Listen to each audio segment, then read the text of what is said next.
jamono ji nag ñu bëri riir wutali Touba ci yoon yi ay accident fukk ak ñetti doomu aadama ñoo ci ñàkk seen bakkan mu mel ni la woon na ci atum 2018 ci bi màggal bi desee benn fan muy lu tiis donte sapeur pompier ñi ngi sensibiliser askan wi boole ci te benn dispositif bu am solo boo xamante ni taxawal nañu ko ca Touba ñàkkum ndox mi tax ba pèlerin ak ña fa dëkk ne ci njàqare la ñu nekkee ci jamono ji gox yu bëri ca Touba amuñu ndox ca Daaru Marnaan moom askan wane dañoo mar naan te gisuñu ndox mu ñu naan loolaa tax ñu xëy tey wàcc ci mbedd mbirum 94 milliards yi lëmbee réew mi boobaak léegi xeex bi mel ni lu wëlbateku jëm ci kaw Tahirou Sarr njiital société Sofico mi jënd créance yi ci njabootu Mbargu Mbeng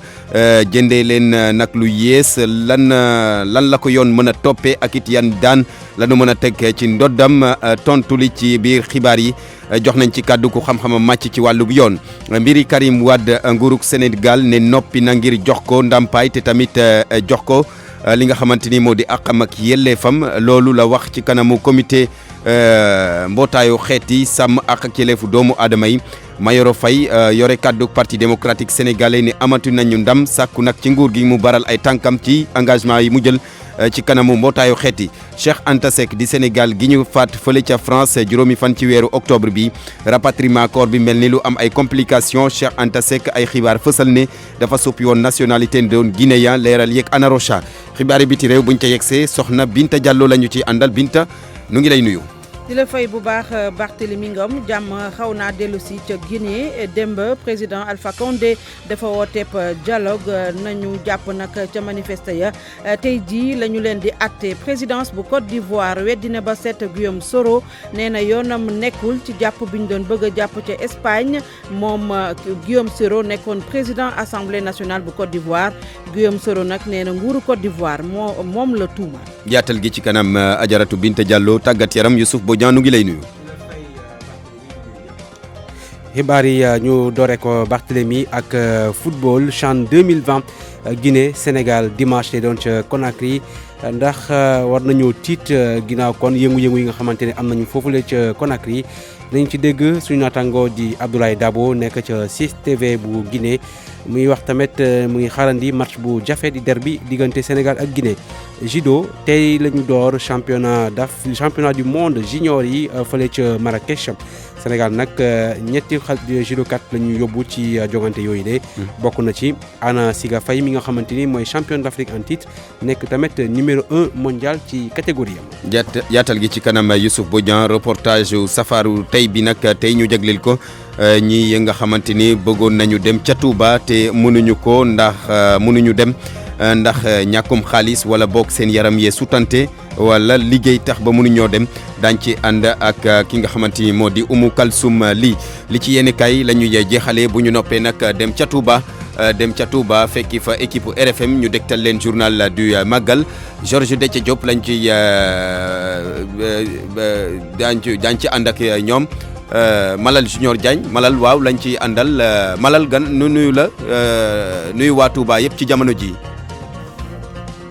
Barthélémy ñoo ngi lay fay di la ko dalal jàmm fii ci Touba daanu nag fas yéene waxtaanee ci wàllu journalu màggal gi la nga xam ne nag moo di bayti foofa nekk ca Daaru Xuddoos am na kon yu bëri yoo xam ni daal ay moomeelu Serigne Touba Xadimu Rasul la bokk ci sax ay mbind ak yeneen i mbir yoo xam ni deesu ko doon jëfandikoo suñu ndaw dem na foofa daanu dafa taxaw seetlu itam ci gone yi nga xam ni kon dañoo réer ci dëkk bi seen lim toll na ci juróom benn fukk ne am na ci ñaar fukk yoo xam ni seen i waajur teg nañ leen gët mu des nag ñeen fukk yoo xam ne ba léegi ñu ngi wër di xool seen i mbokk màggal Touba gi itam bokk na ca jafe-jafe yi gaa yi am ci wàllub téléphone ci wàllub jokkoo loola kon tax ba taalibe yi di sàkku ci ñi nga xam ne liggéey ca yooyu wàll ñu kon def seen kéem kattan ba lépp yemb lii bokk na ci kon ponk yoo xam ni des ko fas yéene faram-fàcce fileeg sa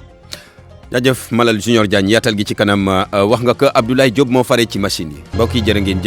ngeen jëf rafetlu seen ànd ak rajo Futur Média jamono ji nag xel yëpp nga Touba ay talibé yu bëri mab wutali dëkk bu sell ba jëmee ci màggal bi ci atum ren ji ëllëg lay doon ci yoon yi nag daanaka accident yu bëri Aminata Goudiaby suñu ndaw la ca Kaolack mu ngi ñuy xibaar ne am na ñetti nit yoo xamante ni jëlee nañu ay gaañu yu métti ak kenn koo xamante ni gaañu ya taxu ko toll noonu mu di boori bilan accident boo xamante ni mu ngi xew sànq ni ci route nationale bi fa booy tolloog village bu ñuy wax Bismillah nekk ci département bu Fatick ñaari woto ñoo mbëkkante benn auto particulier ak benn woto 7 places nee na lu ca gën a teel nag ci boori fajar gi amoon na it benn accident ci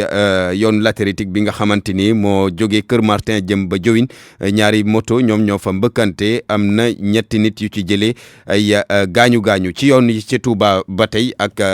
accident yi nga xamante ni sapeur pompier daal dina leen recenser fukki nit ak ñett ñoo ci ñàkk seen bakkanam boobaak léegi boo ko méngalee daaw nag ci atum 2018 ci bi màggal bi dese benn fan mu mel ni la woon daaw rek moom moo amaat ni ki ren ji donte sax am na dispositif bu am solo boo xamante ni sapeur pompier taxawal na ko wëlbateku nag di ñaax askan wi ci c'est ni ñu war a comporté woo ci tali bi ba ñu nekkee ci volant bi ñu ànd ceeg Pape Bessiba. sapeur pompier yi chômé wuñ benn yoon ci waxtu màggal gi seen dispositif bi ñu teg depuis altine jot na amal juróom fukki génn yoo xam ne nemmeeku nañ ci ay doomu aadama yu ci ñàkk seeni bakkan mi ngi toll ci lim bi fukk ak ñett Cheikh Tine mooy lieutenant colonel bi jiite détachement sapeur pompier yi. biñ fi ñëwee ba léegi nag def nañu lu tolloog lu jege téeméeri intervention yooyu. gis nañ ne jur na 200 ak ñaar fukk ci ay nit yu am ay gaañu sauvé nañ ci 200 ak juróom am na fukk ak ñett yoo xam ne ñàkk nañu seen bakkan loolu nag suñ ko comparé ak bilan bu année passée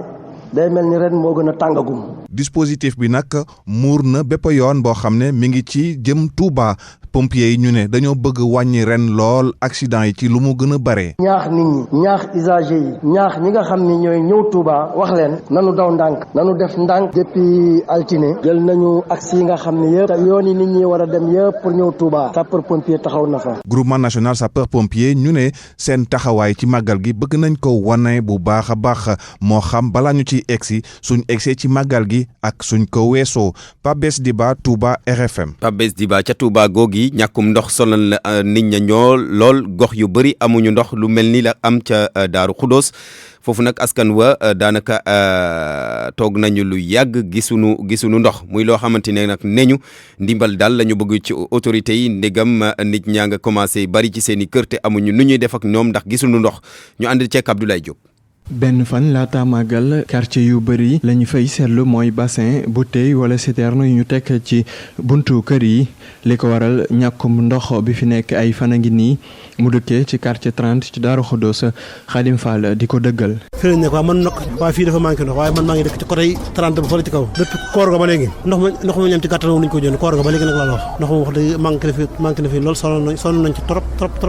ñuy xel fi ma taxaw nii moom ñoo peut-être fan yi bi màggal bi jubsee dañ commencé manqué ndox. loolee la ñu seetlu ci beneen quartier foofee ña fa dëkkee dañuy mujjee génnee xaalis ngir jëndub citerne. waaye ñun boobu ba léegi daal wax dëgg yàlla dañoo jëndoon benn citerne ndox moom lañ jëndoon sotti ko ci suñu bassin yi te tuuti sax moo ci des boobu ba léegi robinet yi xeelewul waaw boobu ba léegi daal loolu la ñuy dund ñàkkum ndox moom tar na. Khoudia Diop moom di laaj njëriñu lu ëpp ñaar fukki forage yi ñuy tudd ci dëkk bi ndax ndox bi génnul ci robineem tabaski ba léegi. ndax dañoo sonn tiit ndax xam nga ne yow ngay yenu ndox depuis lu mat 1 mois jub lu toll ni bisub Serigne Touba bii te mënumaa comprendre ñu ne Touba am na ñaata forage xanaa Touba bu fekkee am nay forage bu ñaar paane yi ci des wax nañoo mën a baax ndax man forage su bàyyi laat bii nga xam ne man bañ koy def booba xale bu ndaw laa te forage ba léegi mi ngi fonctionné lu tax forage te mën naa yore Touba lu tax forage boobu ana ndoxam ana ndoxu forage yi ci des. seetlu bi kon di benn muy Daaru Xudoos Ndaamaatu di yenn ci ay quartier yu nga xamante ni ndox kenn mën su ko tegas bët ñoom ñi leen ñu taseel di ko ñaawlu te sax di ci woo autorité yi. Abdoulaye Diop la wokk waa Daaru Xudoos nag moo xuri waa Daaru Marnaan askan wane dañoo mar te gisuñu ndox mu ñu naan loolaa tax ñu xëy tey wàcc ci mbedd mi sàkku ndimbal ci autorité yi Moussa Sène yor seen kaddu ñu teewlu kook Marema Diop. fii dëkk li fi xew dafa metti dafa garaaw kenn mën ko comprendre depuis tabaski amuñu ndox et tay la suba la màggal benn guddoo amul suñ baaji amuñu suñ bassin yi loolu dafa garaaw te wax dëgg yàlla am li nga xamante ne ni moo xew fii dafa garaaw suba la màggal amuñu benn fépp ndox loolu mënuñu ko concevoir léegi nag li ñuy ñaan ñu indi ñu ay citerne ndox parce que échoué moom de la part du ministre chargé des eaux ak directeur de hydraulique la xawma waxoon na ne dañuy amener ay citerne gisuñu benn citerne fii suñu koñ bi dafa garaaw li am fii nii te ñun dëkkuñ ci Santiane ñoo ngi ci biir Daaru Mbarnaan on est à 100 mètres de l'ancien garage ci biir dëkk bi lañ dëkk amuñu benn fépp ndox c'est grave imaginez ñu dëkk ci Santiane ñooñu lu ñuy def kon ñoom donc mënuñu concevoir ana citerne yi ana ndox mi dafa garaaw li xew fii dama jàpp ne dafa am ñoo xam dañu jóg pour saboter màggal gi je ne sais pas qu'est-ce qui est derrière ces gens là mais franchement war nañ ko xamal état bi au moins mu régler situation ministre des zones ak Serigne Mbaye Thiam dañ koy citer nommément parce que moom dafa échoué ci njàng mi échoué waat instant yi ci ndox mi ñu ko dénk échec le total de la part de Serigne Mbaye Thiam ak directeur de l'hydraulique.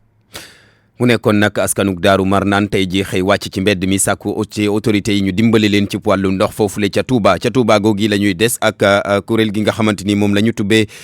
CMU mu di agence pour la couverture maladie universelle moom nag nangu na ne am na bor bu toll ci fukk ak juróom-ñeenti millions bu tege ci ndoddam waaye nag nee na fileeg atum 2021 daañ ko lijjanti loolu la directeur ki nga xamante ni moo saytu wàllub opération yi ca agence ba CMU xamle Serigne Diouf lay wuyoo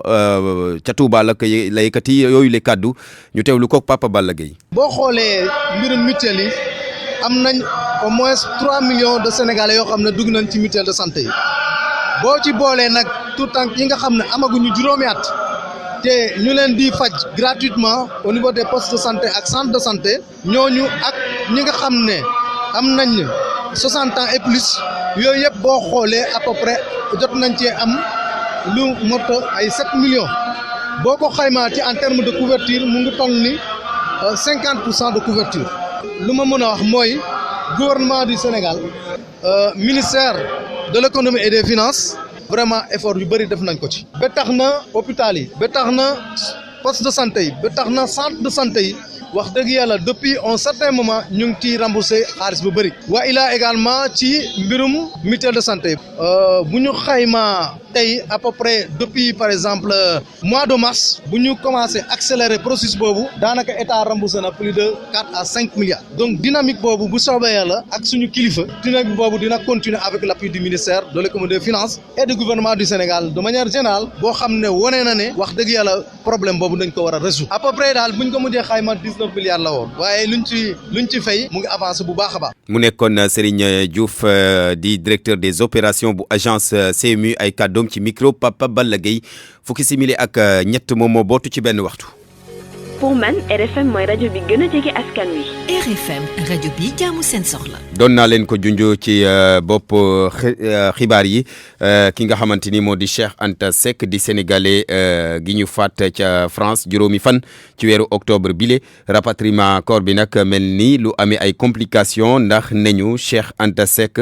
xibaar daal dafa fësal ne dafa soppi woon nationalité doon ab Guinéen loolaa tax nag mbir mi xaw a soppeeku compliqué ci jamono ji ñu ànd ci Kanarocha. fukki fan ak benn gannaaw biñ ko bëm Cheikh Anta Seck néew gi ba tey ñu ngi koy xaar fii ci Sénégal ni ko ay mbokkam bëggee bu ñu sukkandikoo nag ci koo xamante ne jege na loolu dossier bi ci démarche yi nga xamante ne kilifa yu Sénégal tàmbali nañ ko ngir néew bi daal di dellu si jànkonteel nañ ci tuuti jafe-jafe mu ngi soxal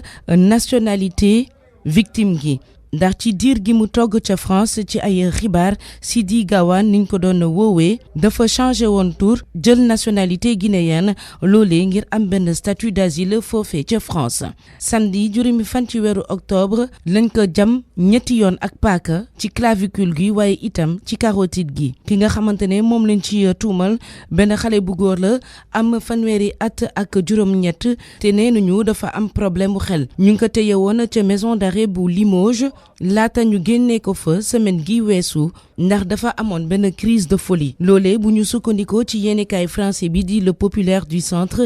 ci li mu siwal altine ji weesu ngir moytandi bépp jéeya sax ki ñu njortu ne moom moo faat Cheikh Anta Seck dañ ko beroon maanaam jegewuloon yeneen détenu yi. Ana Rocha mbirum 94 milliards yi lëmbee réew mi ci jamono ji xeex bi nag mel ni lu wëlbatiku jëm ci kaw Tahirou Sarr njiital société Sofico mi jënd créance yi ci njabootu Mbargu Mbeng te jëndee créance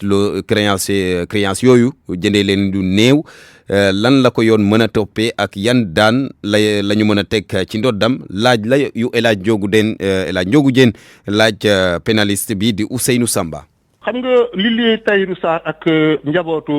Mbargou Mbengue contrat la te contrat yoon dafa ne bu ngeen ko xaatimee ku nekk la nga ci jël comme engagement da nga ko war a respecté. léegi nag yoon dafa ne bu fekkee da ngay jaay suuf wala lu jëm ci suuf muy ay kër ay terrain bu fekkee ne njëg bi nga jëndee terrain bi ak la mu war a jar réellement luy njëgam réel différence bi dafa rëy benn rëy bi dañ naan dafa am légion mooy différence bi entre la nga jëndee ak différence la mu war a jar fii dañ ne 3 milliards de doom bi jaayee alors que ka jënd mu ngi jaayaatee 94 milliards donc ki doon jënd xamoon na ne la muy jënd lam ko jëndee du njëgam sori na ko trop légion bi 1/7 la sori na ko trop su boobaa ñi nga xam ne ñoo jaay yoon may na la ñu dem saisir juge civil bi ne ko damaa bëgg kat contrat bii ma xaatimoon ak diw nga annulé ko contrat bi nul ndax li mu jëndee ak la muy jar différence bi dafa rëy de trop et dans le cas en l'espèce juge bi effectivement dafay annuler contrat bi pour légion mais sur le plan pénal yoon may ne leen bu leen neexee ñu poursuivre que pour escroquerie mënuñu ko poursuivre pour abus de confiance parce que contrat de vente la or dans le contrat de vente bokkul ci contrat yi nga xam ne moom la loi bi cité pour ñu mën a topp nit pour abus de confiance mais mën nañ ko topp pour escroquerie maanaam que nit ki bi muy jënd terrain bi ci ñoom da leen a nax ni mu leen naxee mooy dafa utiliser ay manœuvres c'est-à-dire dafa indi ak caay-caay dafa wut ay pexe soit dafa dem wuti ay këyit soit mu indi nit ku nax famille yu Mbargou Mbengue que terrain bi ñu leen di jaay lii ngi ñu koy jënd loolu mooy njëgam su boobaa njaboot gi mën nañoo porter plainte pour escroquerie. waaw njaboot gi mën nañoo porter plainte pour escroquerie professeur Ousseynou Samba xamle ne njabootu Mbargou Mbengue rek ci dossier boobu la ñoom ñoo mën a nekk partie civile ñu dem ca Diamniadio ak ñi nga xamante ni ay liggéeykat la ñu nekk foofu la Diamniadio di dalal ay sphères ministérielles yu bëri waaye ña fay liggéey coono gu nekk la ñuy daj bu mooyee mbirum transport bi lekk gi ndaxte restaurant yaa nga fa waaye dafa mel ni dafa cher wala boog sax gis leen restaurant yooyu doon na lu jafe ñu ànd ci Abdou Diouf Diagne. ñoo ngi fii ci buntu benn si taax yu mag yi nga xam ne ay ministères yu bëri ci la ñu nekk fii si Diamniadio waxtu wàcc jot ku nekk di def li mu man ngir ñibbiwaat këram. kii di liggéey ci ministère bi yor wàllu njàng mi tey di sàkku ñu nëbbal ko turam di ñu xamal ne moom ak yenn ci naataangoom yi ay waxtu yu yàgg la ñuy taxaw foofa di xaar oto bu leen yóbbu muy xam le ni lii jafe-jafe bu tar la. pour jóge Dakar ñëw fii problème la parce que le matin dafa am ñuy remonté ba terminus mais parfois bis da ngay ñëw 7h 8h moins bis dem na du andi sax lu mat fukki nit nga ñëw 8h mën nga fa toog ba 9h ba 10h bis soog a quitté bu dee heure wàcc bi boo fi wàccee ay 5h 18h mooy doo ñibbi Dakar bis amu fi autostop ngay def te mooy loolu xam nga loolu Dakar mi ngi nii dara wóoru fi. liggéeykat yooyu seen jafe-jafe yemul rek ci wàllu dem ak dikk wàllu lekk ak ndox mu sell looloot jafe-jafe la fa yenn sax si liggéeykat yi dañuy toog bëccëg gi yépp duñu am lenn lu ñu dugal si seen gémmiñ. lekk gis nga ko gargot yi fi nekk ci la gaa yi jëfandiku parfois nga ñëw fekk ñu ne acca dàq nañ leen doo ndekki keroog wala añ da nga koy lijjanti ji mu ngi noonu ndox mi mooy loolu ndox dañ koy jëndee Ndakaaru andi ko fii sinon bu ngeen ko deful du ngeen naan ndox parce que ndox yi fi ñëw ay citerne lañ xamuñ fu muy jógee ndekki nga ci mën a def baxal ko ba mu bax nga ndekki dañuy cotiser tamit jënd suñuy Evian ndox andi instant bi daal dara amu fi daal fi coono. jafe-jafe dem ak dikk bi ak wàllu lekk gi dafay nëbbu rek yeneen coono yoo xam ne liggéeykat yi ñu ngi koy jànkonteel tey jii nag ñuy sàkku ci njiitu réew mi ñoom ñi nga xam ne dañuy njort ne yëgul jafe-jafe yi nga xam ne ñoom la ñuy dund mu daal di si wut ay saafara. RFM Rufisque Abdou Diouf Diagne. Abdou Diouf Diagne ku ne lekk ne mburu nag tey jii journée mondiale bu ñu ko jagleel wàllub mburu waaye seetlu gi fii ci Sénégal monde bi mburu yi nga xamante ni moom la ñuy defaree ko produits locaux yi fi maanaam ay mburu dugub ay mburu ñebeek yeneen yu ko demee sénégalais yi amuñu habitude di ko jënd wala boog di ko lekk loolaa tax ñuy sàkku ci ñi koy defar ngir ñuy def ay campagne de sensibilisation su ko defee askan wi mun a comprendre njëriñ li nekk ci mburu dugub ak yeneen mburu yi ñu ànd ceeg Oumou Kalsoum li rue Albert Sarraut ñu dugg ci benn boulangerie fii ay misu mburu yoo xam ne dañu ko defaree dugub mboq wala blé moom la ñu rangale ba mu fees dell ci étagère yi jaaykat bi duñu xamal ni dañoo am ay clients yoo xam ne genre mburu yi la ñu bëgg. nan ko consommer nag parce que une fois que ñu ñam ko dinañ xam ni baax na parce que fii macha allah dañuy jaay façon pain boo bëgg rek dañ koy jaay am na pain yoo xam ne aussi sur commande lay doon dafay génn tous les jours mais boo ko soxlaa boo ko commandé ñu jox la. Khadija toll ci fanweeri at teint noir dafa ñëw jënd mburu ndékki pain locaux yi maanaam mburu ñu defaree dugub wala blé wala mbokk ma sottatu ci gémmiñam moom mile ngi ñaax rek defarkatu mburu yi. ci boulangerie duñu am ki pain yu am dugub en général donc moo tax dañuy jënd mburu normal pain 100 francs pain 150 mais musuma ko sax mës donc j'ai jamais goûté donc je peux pas dire. Boubacar Diouf ñu fekk ko ci buntu boulangerie bi ngi woo defarkatu mburu yi ñu def ay campagne ngir xamal nit ñi yi la xeetu mburu. seen mburu moom na nekk farine rek mais ay mburu dugub yi ay mburu maïs yi nii ñoom xamuñu ko peut-être nit ñi dañ leen ko waxul sensibiliser leen ci pour ñu xam richesse bi et cetera mais je pense que nit ñi suñ defoon sensibilisation boobu dinañ ko xam bu baax mais duñ koy faral di jëfandikoo nag xam nga ñun tubaab bi moo fi indi mburu te mburu farine la ko indee donc ñun ci loolu la ñu màggee psychologiquement moom moo ne suñu bopp soo lekkee mburu te nekkul ak farine rek pour yow du mburu mais nag il faut que nit ñi def le travail de sensibilisation bu ci war. Sénégalais yu bari ñu jot a dajal mburu mu ñu defaree farine la ñu bëgg moom la ñu xam itamit wante ak journée mondiale mburu mi ñoom ñu lee ñu ngi woo waaye jëfandikoo yi ñu sopp doxalin ngir mën a moytu yenn xeetu feebar yi. waaw lekk mburu dugub day lu am solo la Abdou Thiam Ablaye Diop Abdou Thiam sa naataango technicien boobu xam na ci lu bëri El Hadj Ndiogou Diène mburu dugub rek la koy jëndal suba su nekk ci kër gi. RFM rajo askan wi. mbirum Karim Wade ak nguurug Sénégal mi ne noppi na ngir jox doomu Abdoulaye Wade bile ndompaay te tamit jox ko ak yelleefam loolu la wax ci kanamu comité mbootaayu xeeti saytu ak yelleef doomu aadama yi Mayoro Faye yore kàddu PDS ne amati nañu ndam sàkku nag ci nguuru Sénégal ngir mu baral ay tànkam ci engagement boobu nga xamante ni jël na ko ci kanamu mbootaayu xeet yi ñu teewlu kook Alaaji Ndiogou Diène. engagement boobu nag nga xam ne tey ki ko toogal ci comité des droits de l'homme des Nations Unies muy représentante permanente muy madame le ministre conseiller Fatou Gueye bi conduiroon démb délégation wu Sénégal Genève à l'occasion de l'examen du rapport soumis par le Sénégal ci li nga xam ne moo jëm ci wàllu àq ak yelleefu doomu aadama ay droits politiques ak ay droits civils ñun dañuy wax rek li ñu doon wax naka jekk mooy li ñuy ñaan Karim Wade doon ko dëggal boobu ba tey mooy nañu respecter rek simplement recommandation wu comité des droits de l'homme yi nga xam ne gis na ne CREI yi atteem awul yoon et que loolu buñ ko respecté jàmm dinaan ñooyu également Sénégal itam jàpp nañ ne incha allah nguuru Sénégal ak jéego boobu mu def jëm ci méngoo ak sart yi nga xam ne moom la comité des droits de l'homme doon laaj loolu itam jéego bu am solo la te jàpp nañ ne balay yàgg danañ jël toutes les dispositions pour que ak Karim Wade mën a conformément à la signature de l'État du Sénégal conformément ak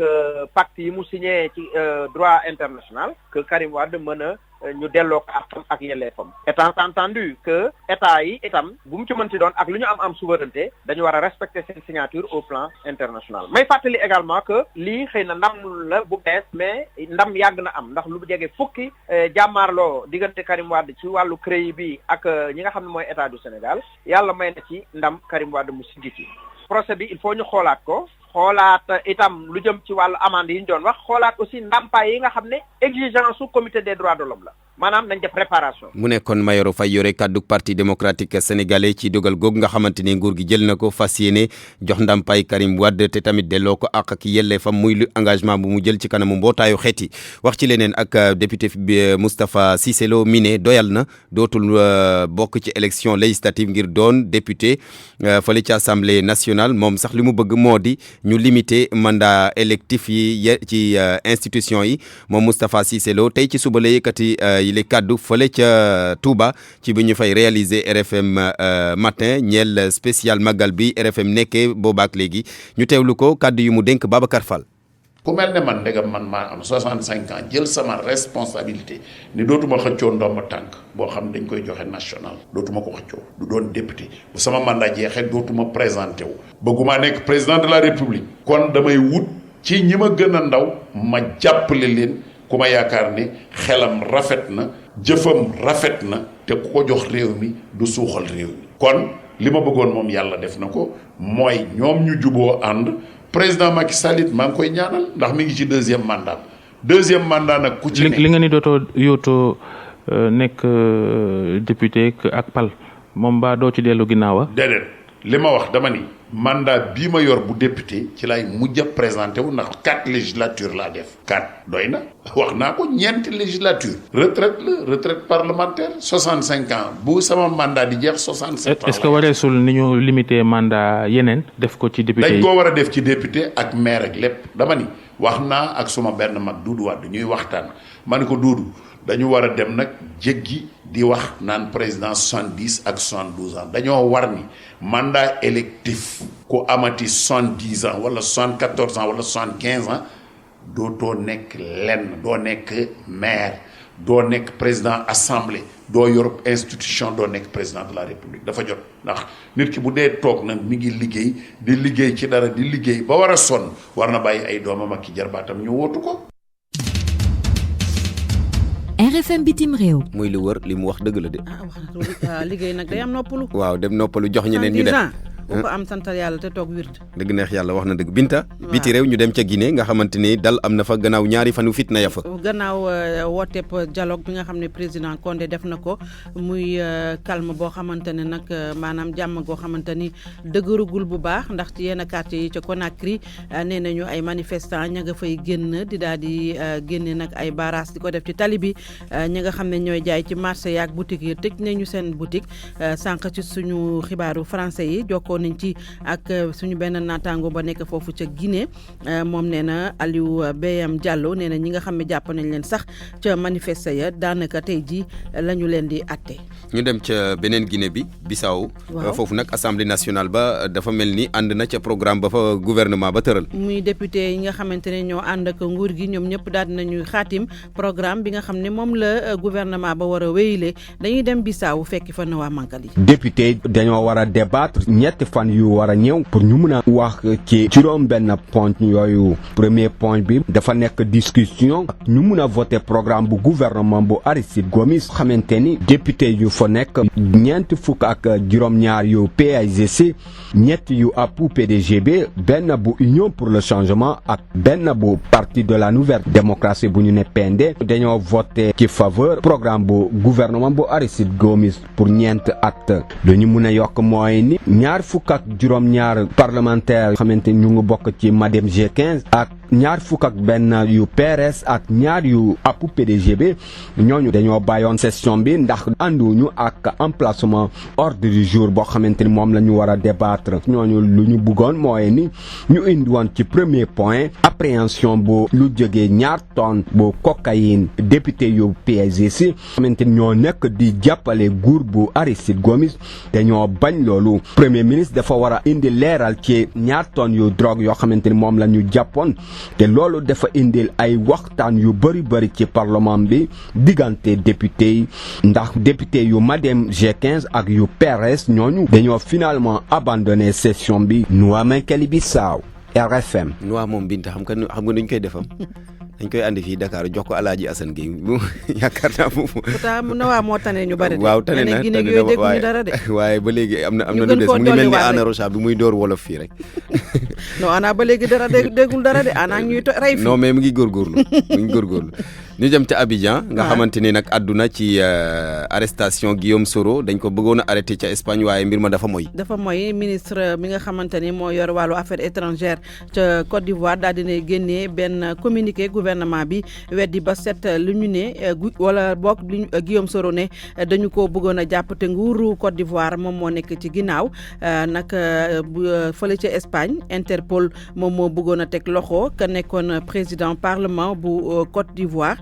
communiqué bi nag lu muy waxal nee nañu seen ambassadeur bi nga xam ne moo toogal Côte d'Ivoire te Espagne yógul woon sax ne Guillaume Soro ma nga ca Espagne ci guddib juróom-ñaari fan jàpp juróom-ñetti fan ay policiers espagnol yu ngànnaayu ñoo dugg nag ci néeg bi nga xam ne moom la Guillaume Soro jëloon ci benn hôtel ñu ne nag Interpol moo leen yónni ngir ñu am benn mandat bi nga xam ne teg nañ ko ci kaw Guillaume Soro ñu jëlee xibaar bi ci APA News. ñu wax ci juróom-benneeli forum bu Dakar bu ñu jagleel wàllub jàmm ak it kaaraange ay kàngam yu am solo lañ fiy xaar. waaw fii ci Ndakaaru ñu koy wax le forum de Dakar moo tax ministre bi yor wàllu affaires étrangères bu Sénégal démb daal dina ci prier ay experts ñi nga xam ni seen xam-xam dafa màcc ci wàllu sécurité nag ñu war a sëgg ci li loolu nga xam ne soxal na lool askan wi yëpp naka noonu waa Afrique sowu jant ngir nag xool naka la ñuy xeexee wàllu terrorisme Amadou Ba ci micro Seydou Nourou Ba. li am solo mooy ñu dajale borom xam-xam yi moo xam ci université la ñuy jógee moo xam ci armée la ñuy jógee moo xam ci magistrature la ñuy jógee gis ngeen fi léegi benn magistrat boo xamante ni xelam dafa màcc ci wàllu xeex li ñuy wax les flux illicites dajale ay chercheurs dajale ñi nga xam ne aussi dund nañu terrorisme ci seen deret ci seen yaram. boo demee Nigéria di nga ko fa gis boo demee Mali di nga ko fa gis ñu woo leen ñoom ñëpp ñu toog waxtaan li nga xam ne yitteel nañu mooy dañoo bëgg waxtaan wi doon waxtaan bu libre doon waxtaan boo xam ne ku nekk da ngay wax mbir mi ni nga ko gisee ni nga ko yëgee jar na ñu jàppale ay chercheurs yenn aspects yi ñu approfondir ko notamment questions yi nga xam ne ñu ngi koy dugal les questions de développement les questions ethniques les questions religieuses ñu dugal ko jox ko ay borom xam-xam ñu gëstu ci. kon li moo gënoon a fës Barthélemy ci xibaaru biti réew. jërëjëf Ajaratu Binta Diallo Gueye. RFM Sport. waaw Binta Diallo waaw Penda Diallo Gueye moo nekk ca Walfadjri waaw leer na Youssouf Bodiano ngi lay nuyu. di la fay Barthélemy. acca ñu wax ci wàllum football ak éliminatoire CHAN 2020 Guinée Sénégal match la bu nga xamante ni war nañ koy amal fële ca Conakry fekk Guinée nga ca fitna. effectivement Barthélemy dimanche lay doon match boobule capitale Guinée ni nga ko waxee jamono yi ay manifestation moo fa am ci wàllum politique la kon ndax dañuy ragal match boobule kon mu am lu ko perturbé. déet loolu la kii di Abdoulaye Dabo wax suñu naataangoo nekk ca 6TV bu Guinée moom it di xaar derby bu neex ci diggante ñaari équipe yi ñu déglu ko ci micro Soda Thiam. diggante Guinée ak Sénégal moom toujours match yi day daal di neex quelle que soit catégorie bi ñu nekk quelle que soit compétition bi ñu joué fu ñu tasee rek day nekk match yu neex kon nag rawatina nag Sénégal a jiitu 1-0 rëy na rëyul mais ça dépend ci ñu ko nar a défendre à Conakry ñun ñi fa nekk ñuy xaar match bu neex daal tout le temps seen diggante day nekk ay match yu intéressant yaakaar naa ne bii tamit dina nekk match boo xamante ni luy neex lay doon parce que Sénégal jël na fi coupe yàggul te coupe soxla woon nañ ko fi Guinée jël na fi coupe yàggul man la même compétition ñoom ñaar ñoo war a daje ci beneen cadre waaye nag ba léegi day nekk cadre boo xamante ni cadre de qualification la qualification moom fu ñu ko waxee rek match bi day daal di xaw a metti tuuti. match retour boobu dafay tombé ak jamono joo xamante ni de gis nañ ay yëngu-yëngu yu xew ci Guinée est-ce que yaakaar nga ni ci loolu fédération bi jël matukaay yëpp pour match bi mën a am ci jàmm. waaw je crois que dina am parce que yëngu-yëngu moom du ñàkk ci dëkk daal. Guinée nekk nañ ñoo xamante ni dañ bëgg seen équipe dañ bëgg football saa yu équipe nationale ay lépp la ñuy bàyyi dugg ci match bi kon nag yaakaar nañ ne lii moom ay ñetti fan la woon fàtte nañ ko jeex na jeunesse bi dina delluwaat ci équipe nationale supporté ko bu baax amoo ci benn hésitation yaakaar naa ne daal dina nekk match bu neex. Abdoulaye Dabo suñu naataangoo ca 6TV bu Guinée Sénégal dimanche 20 octobre ca Conakry ci match aller bi Sénégal moo ci am ndam benn bal ci dara kon ku gagné ci ñaari match yooyu lee dina qualifié wu ci CHAN 2020 war a am ca Cameroun CHAN moom mooy kon jongante boobu nga xamante ni ci wàllum football. ñu ngi ko jagleel joueurs yi yëngu ci seen championnat réew. ñu dem ca Europe Youssouf bu ñaa ngeen baal ma wax ci incident yi nga xamante ni ñoom ñoo xawoon a yàq wala boog yàq sax. match bi doxoon diggante Bulgarie ak Angleterre mu di ay incident yoo xamante ni dafa wekku ci wàllu boisson. waaw wàllum boo di compte xeet. boo di compte ci xeet waaw racisme waaw. moom juróom-benn nit kon ñoom ñoo lañu teg loxo kon ñett yi ay suspect lañu ñu ngi leen di wër police Bulgarie yi moo leen di wër ndax ñoom dañ doon kon yuuxoo comme ay yuuxu golo. moom noonu la ñuy def ngir kon mën a perturber joueurs yi nga xamante ne ay nit yu ñuul lañu te ñu bokk ci équipe bu Angleterre ku mel ni Rashford ak ñeneen loolu nag waa UEFA dañ koy tere FIFA tamit day teg daan yu métti saa su loolu amee ci ab stade ñoom kon ginnaaw bi mu amee supporters yi def ko président fédération Bulgarie dafa xëy démissionné ci poste boobule ndax pression boo xamante ni premier ministre réew mi moom moo ko teg ci kawam Angleterre nag ñoom nee nañu enquête bu gaaw lañu bëgg ngir ñu mën a teg ay daan yu métti képp koo xamante ne jàpp nañ ni loxoom tàkk na ci mbir moomu. ci mbir moomu dañ ko war a bàyyi nag. ñu dem ci judo yi ak championnat du monde junior nga xamante ni démarré nañ ko.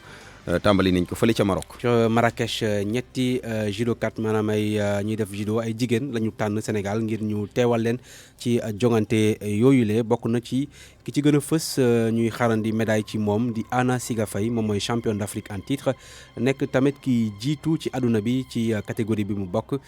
jokkoon nañu tey ci suba ca Marrakech ak sélectionneur équipe nationale junior di Kalidou Ngatiba moom moo fa yóbbu xale yi. Aujourd'hui, on a vu l'entrée en liste de Aïssatou. tey Aïssatou def na jonganteem yu njëkk waaye am na taxawaay bu baax ci tapis bi moom nag mbébétam du forcément am médaille mais jéem a defar bu baax a baax taxawaayam ci classement mondial bi ñu ngi xaar suba Anna Siga Faye mi nga xamante ni mooy champion d'Afrique dina jéem a def lépp ngir yéeg ci podium bi ginnaaw suba ajjuma Yacine Diatta moom mooy soobu ci mbir mi moom nag moom mooy 4e mondial Anna moom mooy 1er mondial Aïssatou Mbène Mboup moom mooy 15e mondial moom it dina jéem a xool nu mu defaraatee taxawaayam ak Yacine tamit suñu mënee am médaille dina baax mu jéem a tamit améliorer rang mondial am xam nga ni nag Anna Siga Faye mën na am qualification ci Jeux olympiques Japon 2020 su fekkee ne am na médaille d'or ci jongante yi ak tamit résultat yi nga xamante ne dina ko def ci catégorie yam déwén. va faire l'année prochaine avec dans sa catégorie. mu ngi noonu kon Anna Siga Faye suba Yacine Diatta ajjuma kon incha allah yeneen xibaar nañ leen jox lépp lu fa tukkee ci championnat du monde yooyu lee ci wàllum judo foofu ca Marrakech. ca Marrakech ta Maroc Youssouf Bodian jaajëf. RFM. xibaar yi ci RFM. ñu tàbbi ci reportage safar bi tey jii nag daanaka mooy bu mujj bi waaye dañoo jox kàddu gi ñi nga xamante ne bëggoon nañu dem ca Touba te mënuñu ko ndax seen wér-gi-yaram wala bokk ñàkkum koppar wa ilaal seen liggéey jàpp tax ba mënuñoo dem ñu ànd ceeg Aji Maguette Ndiaye. dara gënul neex lépp looy dugg nga ànd ak wér-gi-yaram lu ñuy faral di wax lu bari lii lee sax la yenn ci taalibe yi xam moo tax demuñu Touba ngir màggali moom nag ñu fekk ko mu boot doom ji madame Sy di xamle li ko tere dem màggali. boo yoree bébé moom ak tàngaay bi yóbboo nga toog sa kër daal ak ni muy xatee noonu nga wóorul si bébé ñëppay màggal te foo mënti toog rek am nga yoonu màggal. naam sax màggali Touba doon na lu baax ngir delloo njukkal Xaadimu Rasuul la ñenn ñi di wax ni seeni liggéey moo leen tere dem bokk na si François Mendy mi. boo amee liggéey boo xamante ne dafa saturé liggéey bi bari na bon suñ la permettre lee nga dem doo mën a dem quoi. ñàkk am xaalis bu leen yóbbu Touba bokk na ci lu dere dem ñenn ñi ngir bañ a def dépense bu bari Leena Njaay fas yéenewul lu dul paase màggal gi ci këram. boo bëggee loo wàcc sa kër bëgg loo paase la xale yi bëgg yow sa bopp loo paase ak loo yóbbu dafay daal di jafe loolu rek moo ñu téye xam nga jamono bi temps yi moom da ngay waaru nuñ ko fas yéene paase màggal gi xanaa julli rek ñaan ci sëñ Touba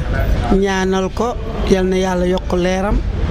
taas ñu ci barkeem. ay waxtu rek des ngir ñu célébrer màggalu Touba su fekkee ni ñenn ñi pare nañu temm ngir dem ca bërëb ba wala sax ñu nekk ci yoon di dem ñeneen ñi ñoom fas yéene des ndax ay gàllankoor yu bokkul. RFM li ci yéenekaay yi. Barthélémy Ngom. dal leen jàmm Ila Touba ñépp ci dëkk bu sell ba ngir màggal gi ci atum ren ji yéenekaay desuñu gannaaw Sud Quotidien ne Touba fees na xaat ak nit te dara xewagul màggal googule ñu jagleel Serigne Touba Xaadimu Rasuul niki ëllëg ci alxames gi yemook fukki fan ak juróom-ñaar lañu koy amal mu yemu nag ak fukk ak juróom-ñetteelu fan weeru safar waaye nag bu mooy mbirum ñaan yeeg li diine gi santaane yéenekaay bi di Sud Quotidien nee na taalibey murit yi am na feem wu wees bu ñuy woowee mbégte mi lu jëm ci wàllum hébergement bi maanaam wàllum dalloo gi ak wàllum lekk bi am na place bu am solo ci célébration màggal gile lépp nag yéenekaay bi ne ñu boole ko ak i berndel enquête ne ñun ñëpp ca Touba maanaam Ila Touba Vox Populi ne Touba la fa nekk gum ci nit jéggi na dayoo l'observateur ci cahier spécial màggal gi mu génnee niki tey jii rafetlu liggéeyu Bamba daal di nag dellu siwaat ci histoire bu am solo bu Serigne Touba Xaadimu Rasuul li ko dalee ci page 3 wam ba ci page 10 lépp la l'observateur wax ci Bamba dem na sax ba dem ci dëkk bi nga xamante ni fa la Serigne Mountakha Mbacké ganesee àdduna Daaru Salaam kay lay wuyoo di dëkk bu nekk ci département bu Mbacké waaye dëkk ba daanaka manqué na lu bari bu ñu sukkandikoo ci yéenekaay bi di l'observateur jeexul de ndax l'observateur dugg na ci quartier général bu Hizbut Tarqiyyah yi nga xamante ni yaatuwaay wa toll na ci 7 hectares